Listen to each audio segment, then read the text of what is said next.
And now I'm going to share. And this is the screen I want to share, I hope. It is. So far, so good. Okay, this is where we left off the last time. We reached the height of the Sikh success in Kashmir, in particular, in Peshawar, into Pashtun country. But looming on the south are the Brits, who are just progressively moving up. And here they come. They take on the Sikhs first. They have their eye on Kashmir. That's where the Sikhs, if you'll remember, got a foothold.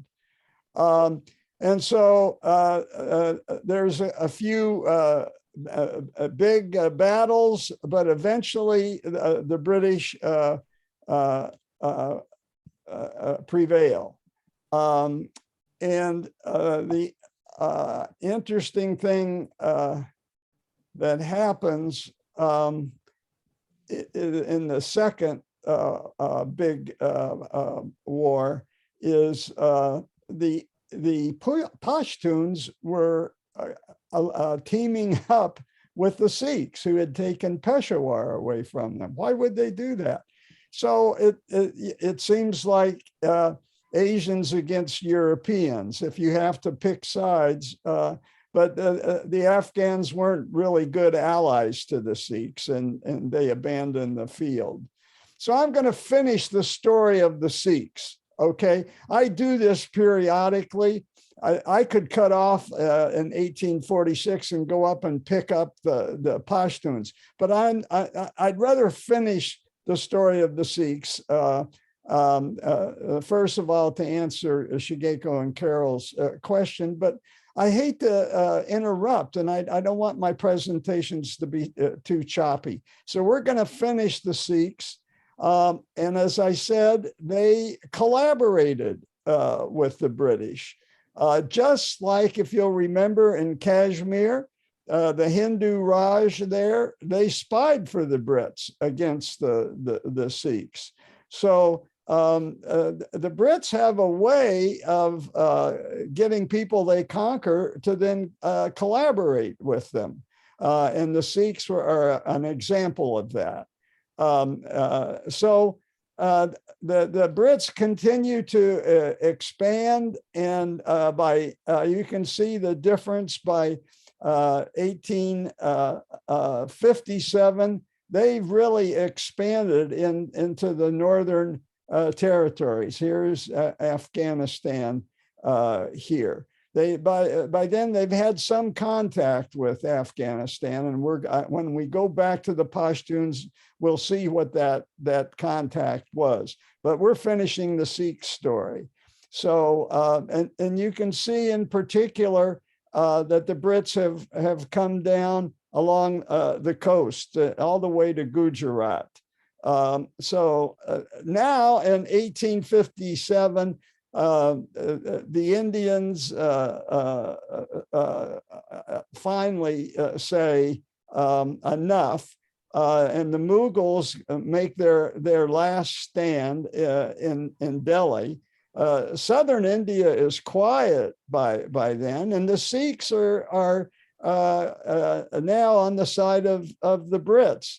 So here's the big revolt of 1857, sometimes referred to as the Sepoy revolt. So all the states in blue are revolting against the British. And so all these areas are held. The Greens are neutral and just kind of watching the battle between the other Indians in Britain. Interestingly enough, I just throw this in. We've talked about the Marathas. Remember, they're the Hindus. By this time, they're ruled by a woman. I thought you'd be interested to know this. A woman warrior led them. And of course, in the Hindu pantheon, there's plenty of role models, women gods and goddesses.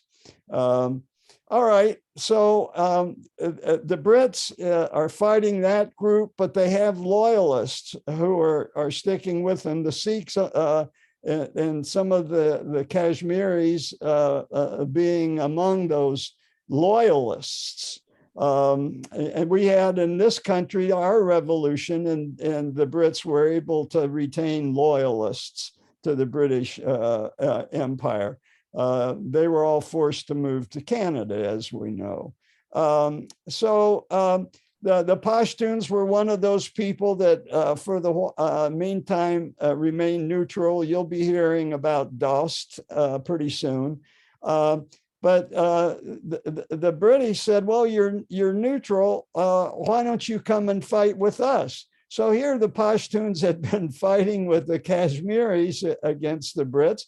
But when the Brits won, then the Pashtuns also briefly collaborated with the Brits, and they put down the Indian rebellion. And it's probably only one or two tribes that do that. That's certainly not Pashtunis, all of Pashtunistan. But they were among the Asians who helped the Brits put down the rebellion. And the Brits were pretty damn cruel when it came to dealing with this Sepoy Mutiny. One of the ways of execution was to blow the mutineers from a gun. This is remembered today as in India as the first war of independence at 1857, and they celebrated at the Red Fort in India. So here we have the British prevail. They keep hanging on. And I want to start talking about the Punjab. Remember, the Punjab was where the Sikhs came from. They, I converted, I'd say 90% of the Punjab to their religion and to their cause. And I just want to point out that British Punjab kind of looks like a butterfly. That just kind of helps me looking at patterns. And British Punjab is here. They've taken over what the Sikhs have accomplished. So now they hold Peshawar, and they're eyeing Afghanistan, which we'll talk about in the next session when we're done with the Sikhs. So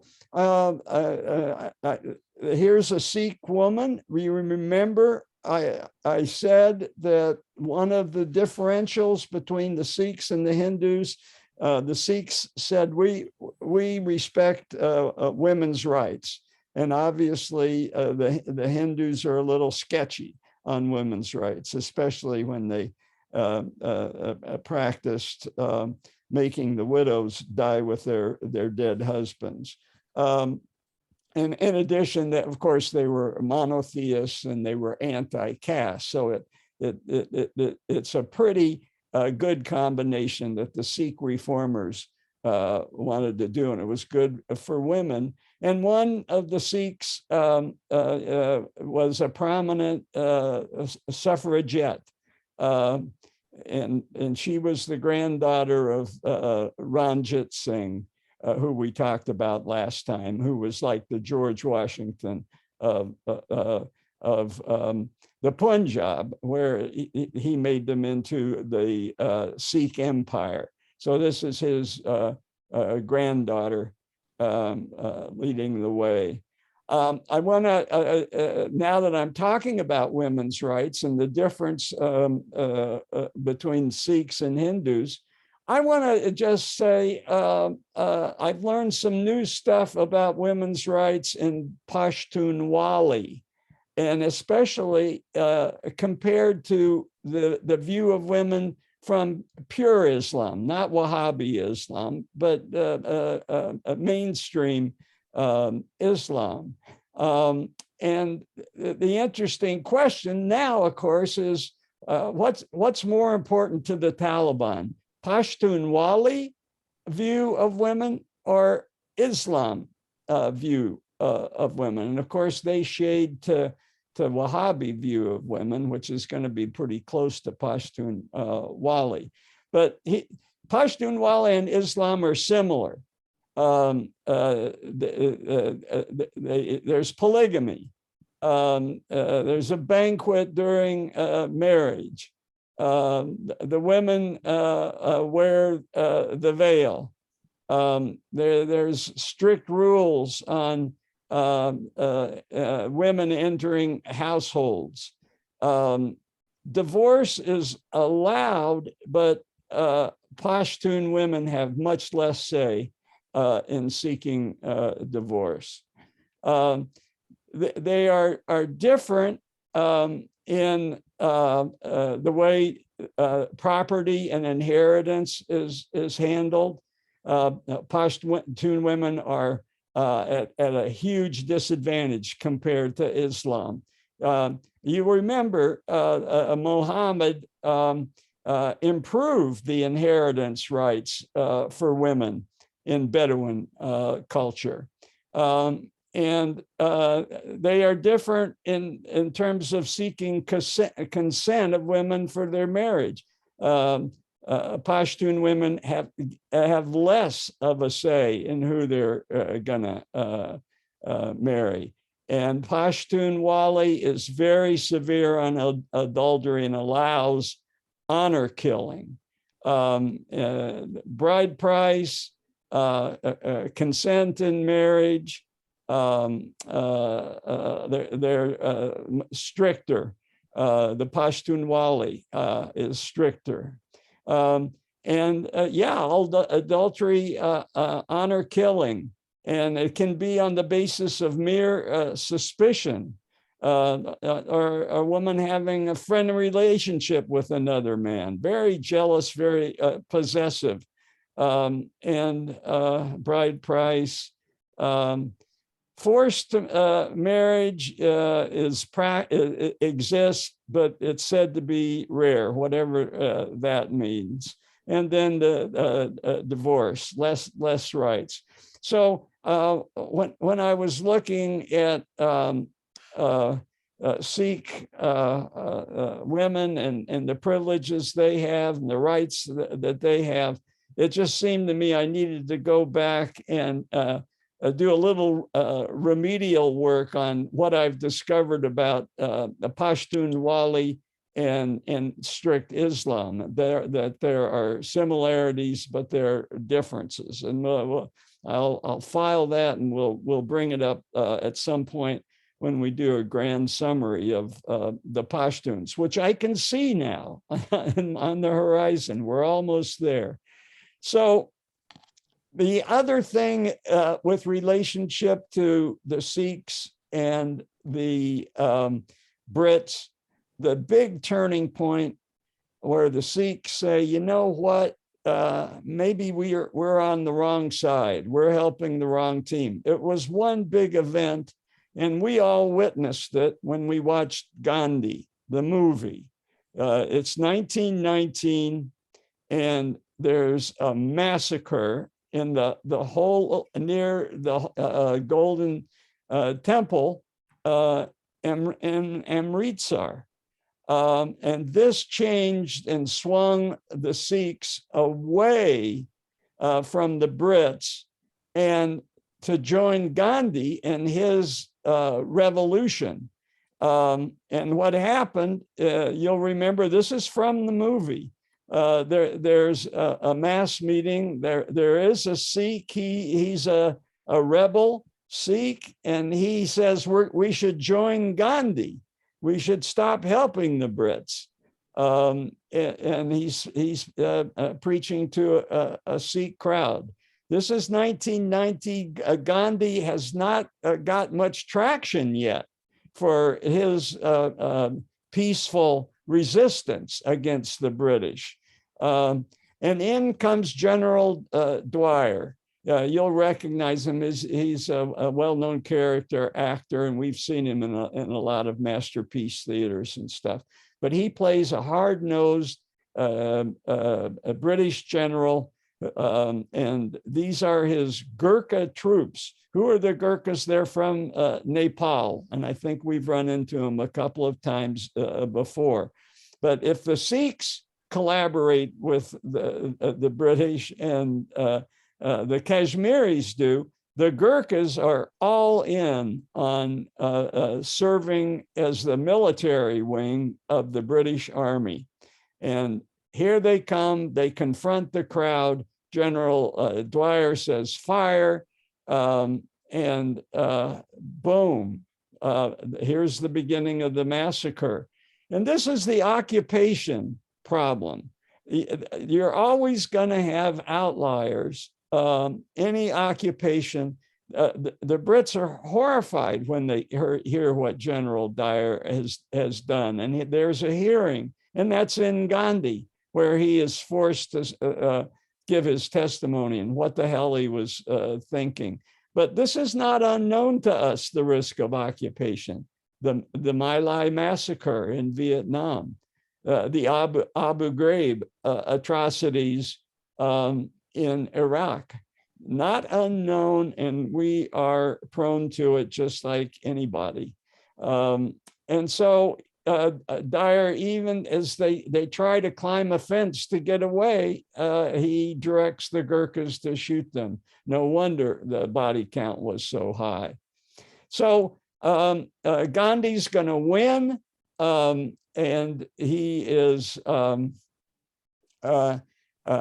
going to get the British to leave in 1947.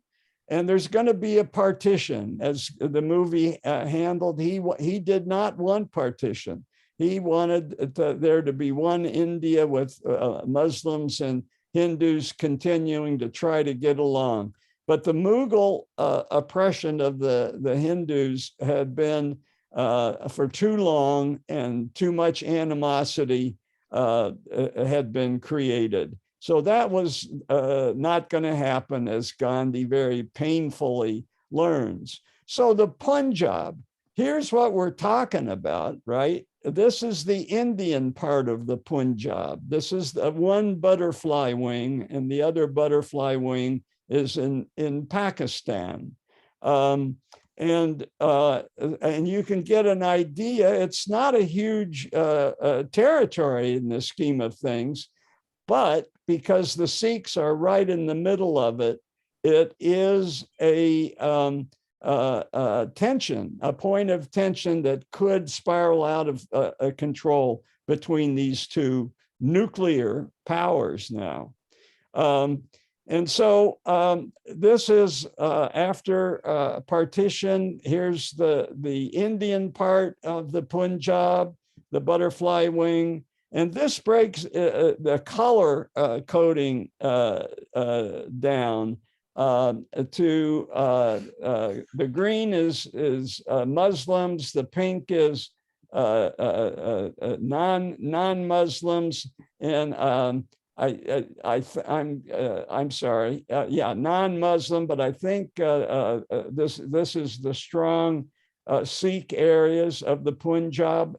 As I said, during the Sikh Empire, 90% of the Punjab was Sikh, but in partition, they chose to go with the Hindus. They chose to go with the Hindus.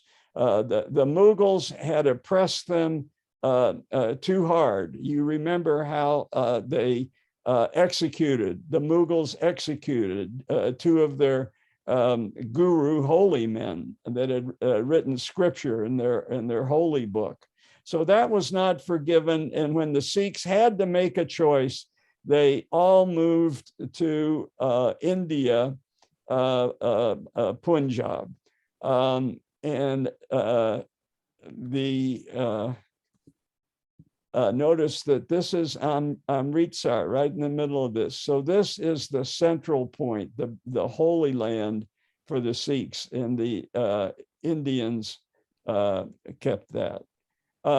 So today, what a percent of non-Muslims in the Punjab are Sikhs, and I was really curious about that. It's 58%. Even now, and you're going to see something terrible is about to happen, but 58% of the Punjab is still Sikh, in spite of what I'm about to tell you.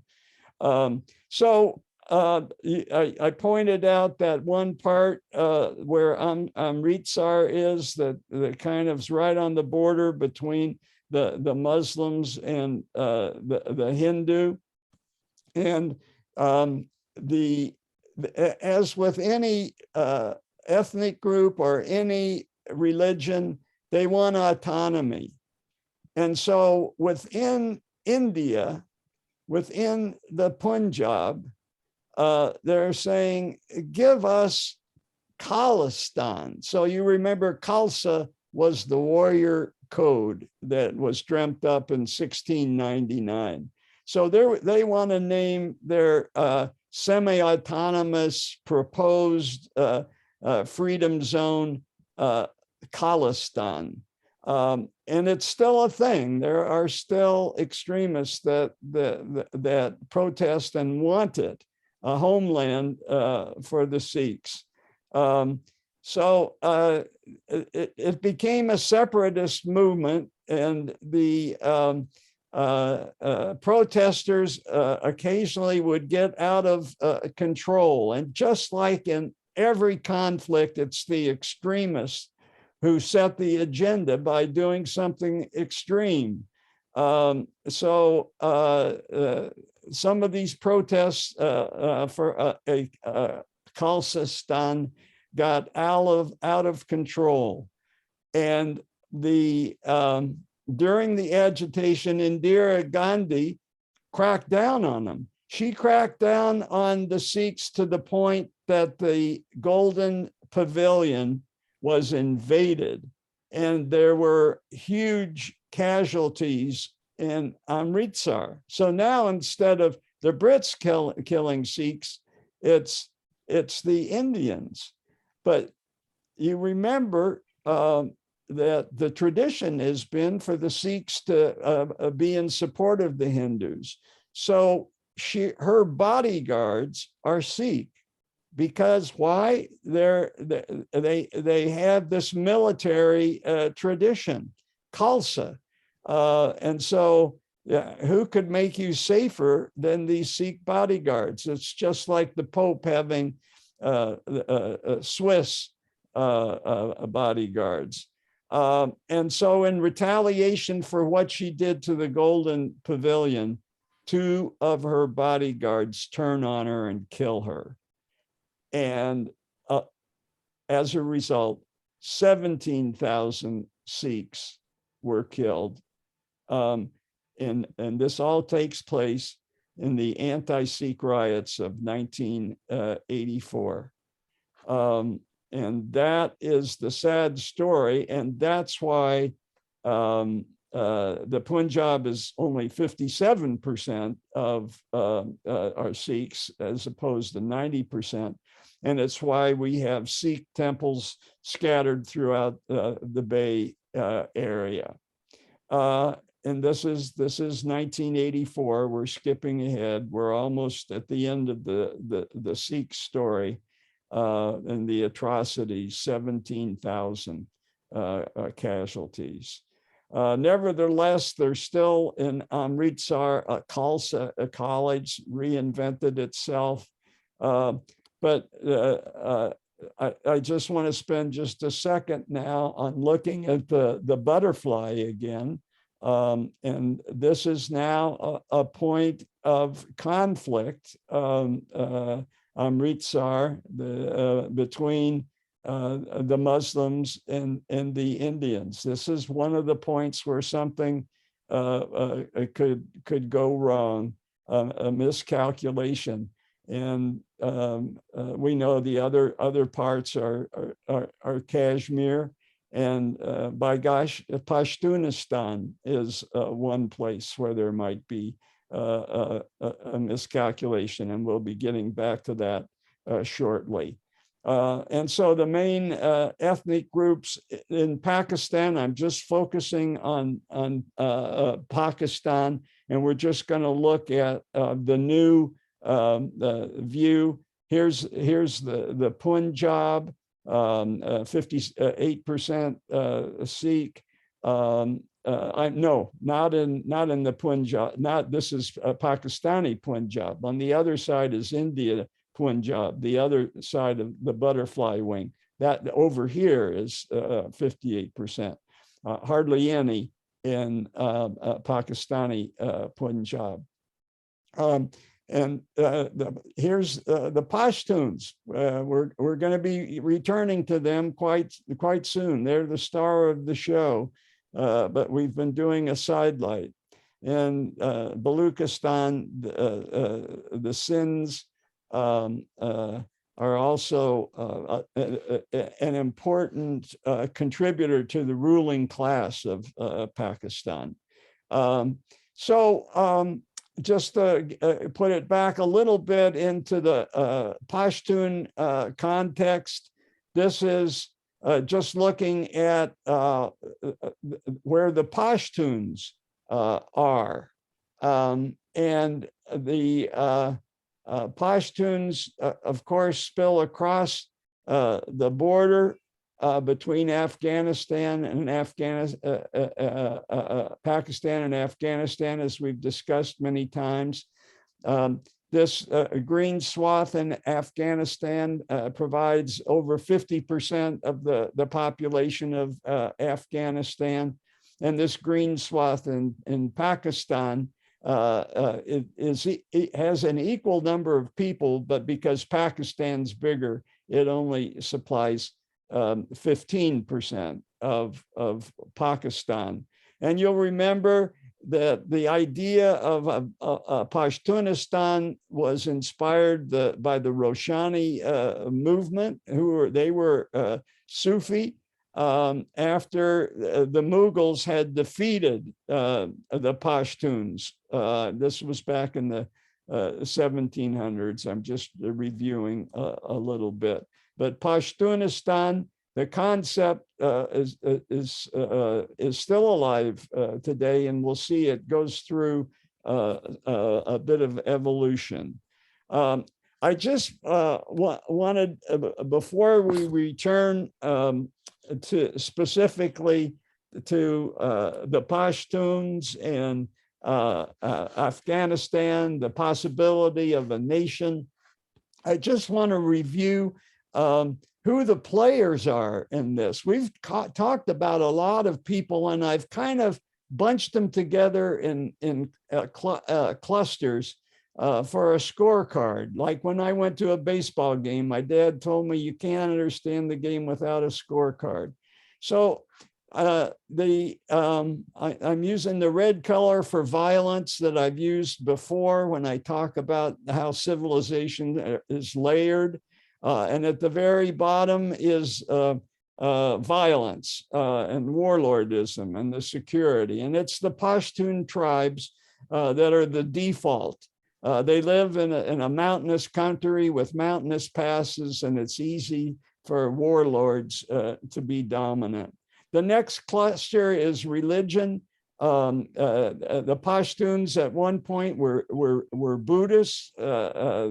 Zoroastrianism had an influence. I think I mentioned how there's even some mythological belief that they're the lost tribe of Israel. So they have this very tenuous connection to the Old Testament. And when they became Islamic, they were Sufi, a gentle form of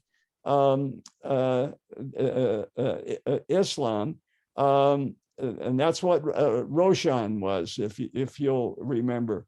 So that's another layer on top. Religion, if it can grab hold, maybe it attenuates the underlying default of violence. The next cluster is rules. You got to have some kind of laws, and in a Pashtun society, it's the Pashtunwali code, separate from religion. It's a tribal code, understanding folkway. At a more elevated way, you get laws and institutions that we've covered in our previous lectures. And the most enlightened is, of course, some idea of consent. And if you can get all this together, maybe you can put together a nation. But Afghanistan has not been able to progress into laws, institutions, and consent. So in that sense, it's a failed nation, a failed state. Its only rules are Pashtunwali.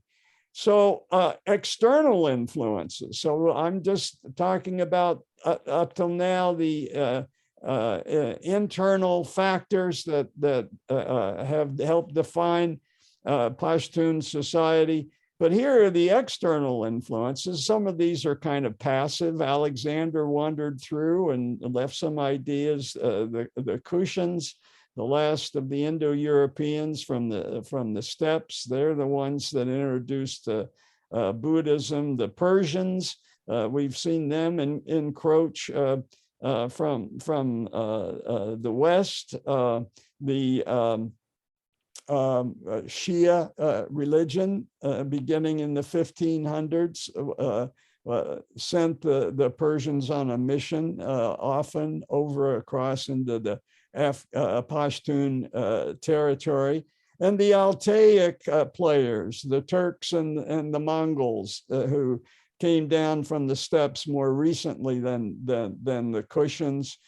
They're not Indo-European. Their language is totally different, being in the Altaic family.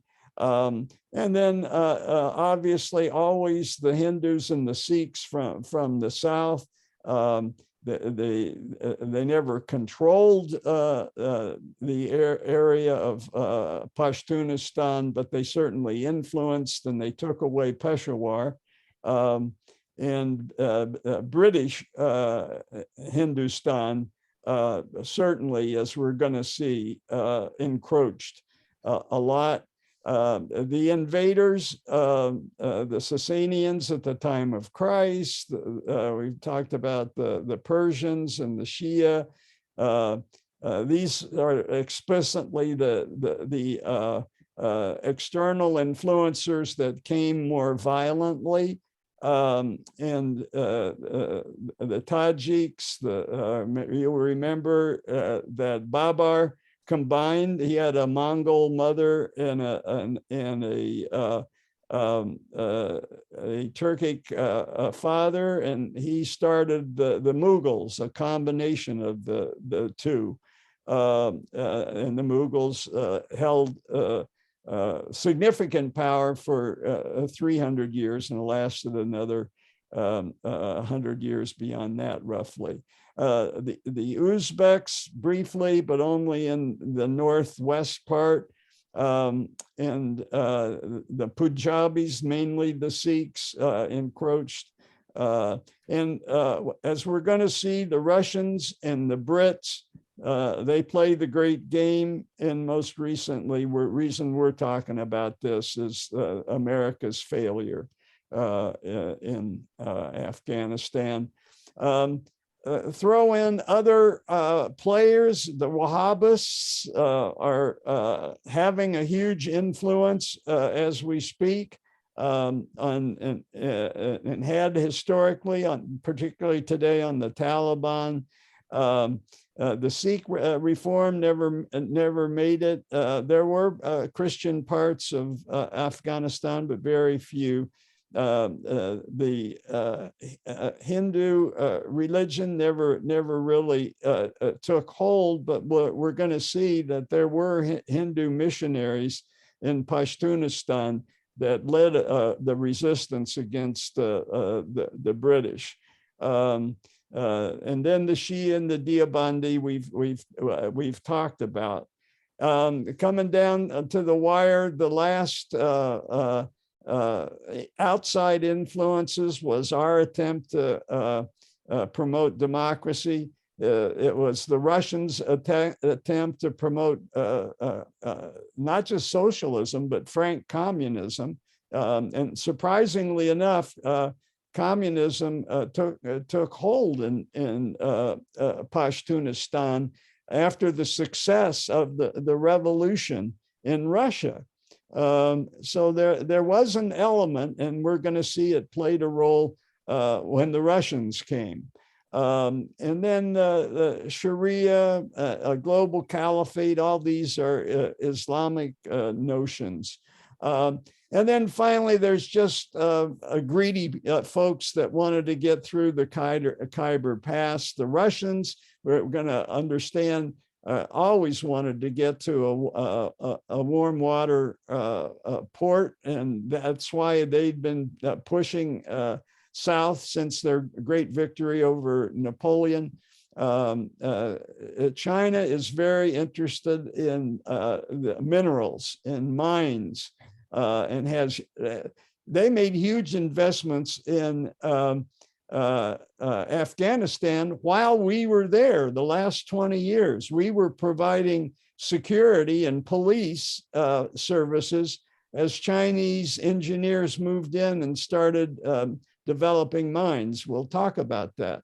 And then Pakistan is playing a double game. They want to keep Afghanistan weak. Why? Because they don't want a strong state next to them that India could influence. And India has been in Afghanistan making big investments in mines during the last 20 years as well. And Pakistan has watched this with great nervousness because they do not want to have to fight a two-front war with India.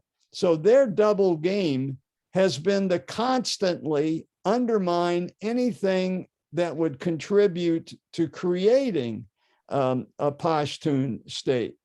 And already they've got enough problems as it is in putting together a nation without Pakistan sabotaging them.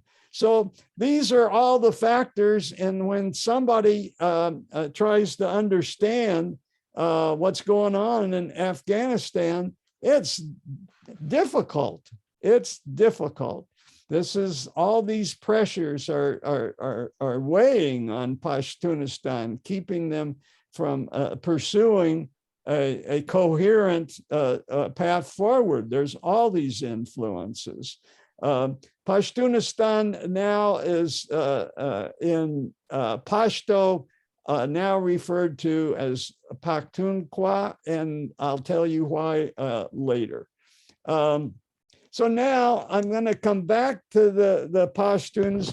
The Sikhs deserved a lot of time to talk about, because they're very much like the Pashtuns. They're caught in the middle between a lot of forces, as we just saw in my schematic.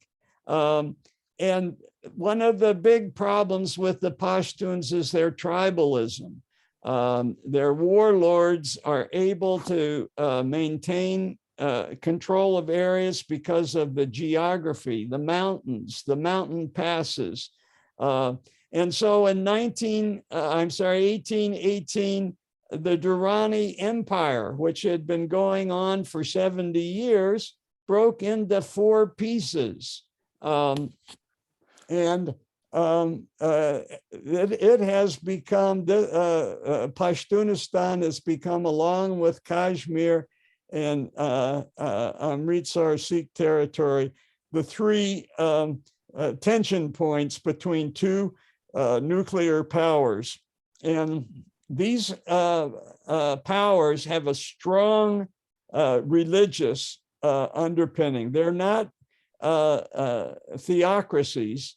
We'll talk about theocracies, but they have a strong religious motivation.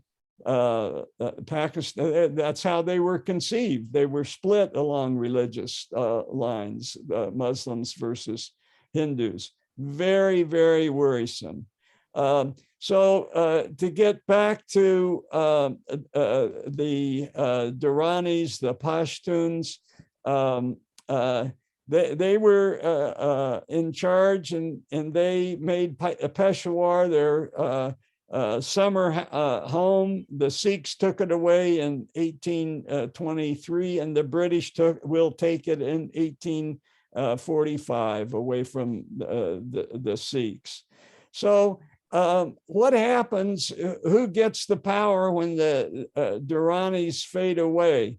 Well, this guy Dost, he becomes the head of one of the four tribes, and he grabs control of Kabul, which puts him in the advantage of over the other three tribes. And at first, he's got a very tenuous control.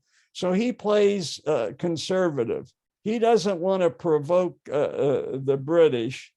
So he doesn't really fight to get Peshawar back. Not then. He becomes what's called an emir. He's not a king. It's an emirate. It's hereditary, as you'll see. And he becomes the Emir of Afghanistan, which is sort of an acknowledgement. Look, I don't have all the power, but I'm a first among equals. And by 1835, Emir Dost has, 1837, he's consolidated his power to the point where, you know what, let's go over and see if we can get Peshawar back. And the Sikhs, they're manning this fort on the road between the Khyber Pass and Peshawar. Let's just sneak down the Khyber Pass and take that away from the Sikhs. So this is his first foray, and down he comes onto the plains of which is close to the Punjab, where Peshawar is, and he can't take it. He can't take Jamrud. He's defeated. The Sikhs successfully defend it. Here's Peshawar over here, and here's the Khyber Pass, and Dost has come down, is unsuccessful. And the Pashtuns never again have a chance at taking Peshawar. Peshawar, the plain on the downside from Khyber Pass, is gone forever from Pashtun governmental control. Now, Peshawar itself is majority Pashtun because they're the main recipients of all the refugees that have come from 40 years of war. Yes, 40 years of war. And we'll be talking about how that started. So the first ideologically driven militant movement in the Pashtun region was led by Wahhabists, somebody who was following the 100-year-old teachings of Shah Waliullah, who was a good buddy of Wahhab himself. And we've talked about this connection in the past. The Mughals were under threat from the Hindus, the Marathas, and they say, how do we toughen ourselves up and Waliullah made a connection with the Wahhabis, who gave them an idea. Here's how we stood up to the Ottomans. Why don't you try it? This fundamentalism, this harsh fundamentalism. So it was already there in India in 1750s.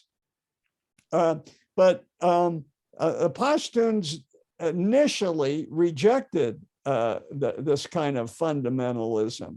So it took hold. The Wahhabis led the revolt, but the Pashtuns said, you know, this doesn't fit with Pashtunwali. We saw how Islam ideas of women and Pashtunwali differ. And so the Pashtuns at this time rejected the fundamentalism.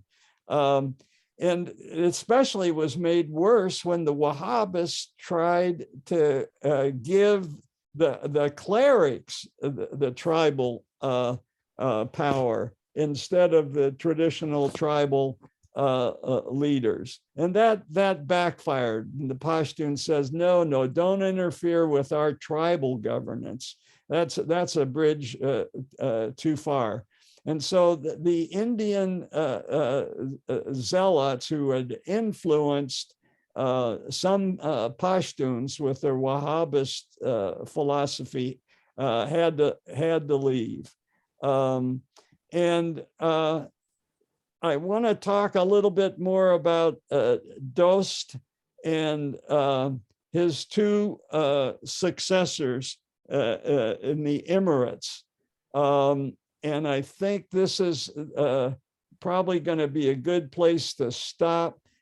This is the Emirate of Afghanistan. We're not kings, we're just emirates at this point. The British rule has consolidated. They're coming up. Persia has created some problems on their western border, not long lasting. Finally, in 1837, ironically after that defeat with the Sikhs, Dost says, you know what? We're no longer an emirate. We're a dynasty. And so he is the first of what his tribe was, the Baraksi tribe. And so he's the first of the Baraksi tribe, and he starts a new dynasty. I want to show you the pictures, at least, so you know where we're going to start next time. This is Dost himself. This is his successor in white. His name is Sher Ali Khan. He's going to be an important player. And this is one of, this is Sher Ali's kids. And one of them is going to briefly serve as king after Sher Ali is forced to give up the throne by the British. But he's not a very effective collaborator, so the English bring in his cousin. So another grandson of Dost is going to be the Iron Emir.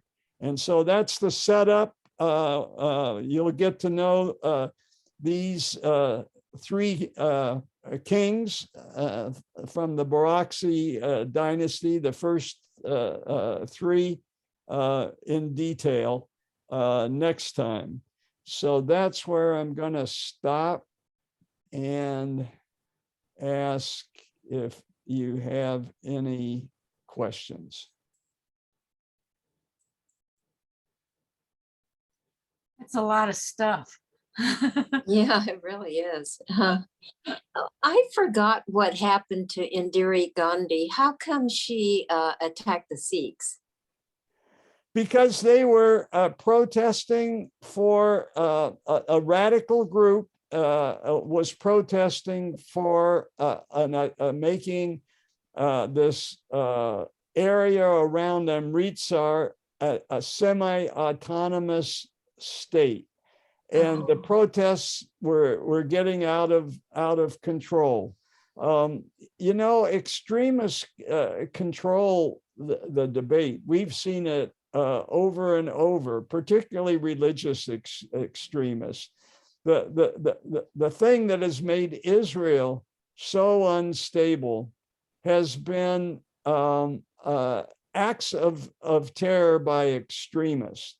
The intifadas were started by an American Jew who immigrated to Israel, and he was offended that the Muslims were visiting the tomb of Abraham and Sarah. And because Islam claims Abraham and Sarah as well, only they say it's Abraham and Hagar, the maidservant of Sarah. And so he takes a machine gun, and this is in Ramallah, I think, where the tomb is, and it's controlled by the Israeli military, the occupying force, and we know occupying forces can make mistakes. And they didn't check this guy, this radical American Jew from Brooklyn, I think, who goes in with a submachine gun and kills 40 to 50 people praying at the tomb of Abraham. So, and then you have Yitzhak Rabin about ready to make some kind of a peace deal with the Palestinians, and he's assassinated by a religious extremist. So I'm picking on Israel, but you could there anywhere you go, there's tons of examples of extremists controlling the debate. So sad but true, and that's what got under Indira Gandhi's skin, and she was tough, and she said the Sikhs can't get away with it. Well, it wasn't all the Sikhs, but they can't do that. We're going to teach them a lesson. And she went into Amritsar, just like General Dyer of the British did. And only worse, she invaded the Golden Temple. So before she was assassinated, there was already some problems going on. And when she's assassinated, add 17,000 Sikhs to the casualty list. So is that why the Sikhs came to America? Yeah, there's a huge exodus in 1984, huge. And that was the great diaspora, the most recent. How did they get into America? I mean, why was America so open to let so many Sikhs in? Well, in 1967, the immigration law was a revolutionary immigration law was passed that reversed the terrible restrictive immigration of the 1920s. California knew of immigration laws banning Asians even before then. But in 1920, around there, the whole nation, a law was passed in Congress limiting the rights of Asians to immigrate and limiting the rights of the Asians who are already here. So 1967 was, maybe it was 66, was an attempt to reverse that. Part of LBJ's thing. And the nation was in the mood to be nicer to Asians, mainly because Japan was having so much economic success. And so we opened up, and it became much easier for Asians to immigrate, and Sikhs, a lot of them were able to do that. Some of them had already anchor families. So some of my patients at the county were Sikhs. And they would come in and see me with the turban, and when I'd have to examine them, they'd lay their knife aside and the whole thing. So they were able to come in, and I don't know what the attraction in particular is for the Bay Area, just that the Bay Area is really nice. Well, the thing is, okay, the Sikhs have no caste system. The Hindus do. And like all these Hindus that came in later were upper class. What class? Well, you know, I mean, they don't have a caste system, but were those Sikhs working people, or were they intellectuals, or what? I don't know. I don't know. I would suspect that, like all immigrants, they're ambitious, they're motivated. So I would suspect that they were upper class, but I don't know. Well, this is Carol. The other part of that is, why would the State Department let in the Sikhs?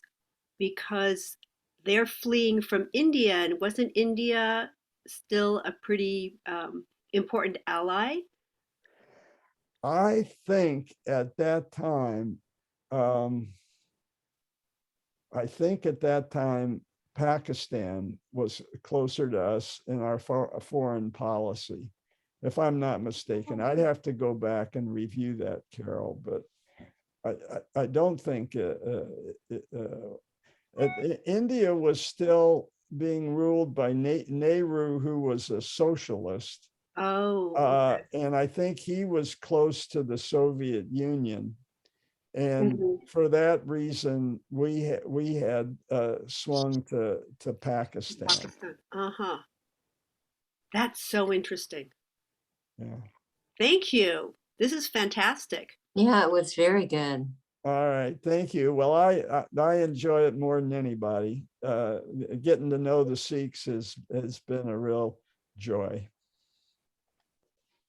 Well, happy Thanksgiving, everyone. Yeah, happy Thanksgiving. Yeah, happy Thanksgiving, and we will see how the Afghans and the British get along next week.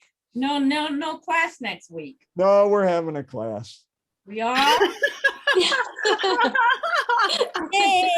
You're supposed to get some stuff done around the house. Yeah, but here's the thing. I got up early and finished next week's lecture too, so I'm ready. The house is not.